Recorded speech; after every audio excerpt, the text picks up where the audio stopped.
One concept from the reading that I found quite interesting is the idea of complementarity. The book defines it as us seeking out people who have different personality traits to us, so we provide a nice balance to each other. In my own personal definition, uh, complementarity is when people's personalities and interests are similar enough to provide some sort of common ground, but they aren't alike to the point that they're the same person. The book mentions how some individuals will be drawn to people or want to get to know people because they have different cultural backgrounds in them. One of the reasons that the book mentions is that intercultural relationships give us a lot of different opportunities to have new experiences and to sort of learn and understand different ways of looking at the world. In other words, it like gives us a different lens of looking at things. I also think one of the reasons we do this is like because generally speaking, humans are very social creatures, and we want to try and build bridges and have relationships with people in general.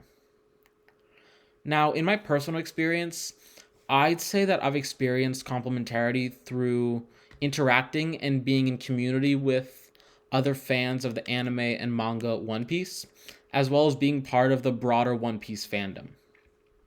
While we all read and watch and enjoy it, and our personalities mesh because of that, we talk about and engage with the story and the fandom in a lot of different ways. Some people will make edits of scenes from the anime.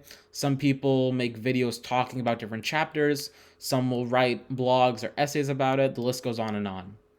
Now, personally, what I like to do is I like to kind of write about it a little bit, as well as make some videos talking about how I've interpreted and understood parts of the story. Another way this complementarity can be seen through the One Piece fandom is through our individual interpretations and analysis of the text. One Piece is an incredibly complex story, and because of our individual personalities and experiences, we may interpret and understand the text in slightly different ways.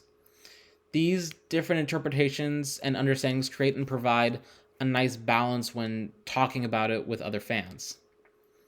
One way that I've seen this more specifically is when people are talking about the themes of the story. Generally speaking, most people in the community share an understanding of One Piece having themes of found family, friendship, and freedom, as well as themes of anti fascism, corrupt governments, and fighting back against oppression. While we have that collective understanding of the themes, we have this sort of complementarity through how we personally relate to them and through real life examples. One way that I've personally related to the themes is from this one video I made a while back talking about the connections between the main character of the story, Luffy, and this book, The Will to Change Men, Masculinity, and Love by Bell Hooks. So even though the community has different ways to talk about the story as well as different ways of understanding it, we all at the end of the day, we all still really enjoy it, and those different understandings of it make it so that we're able to complement each other really nicely.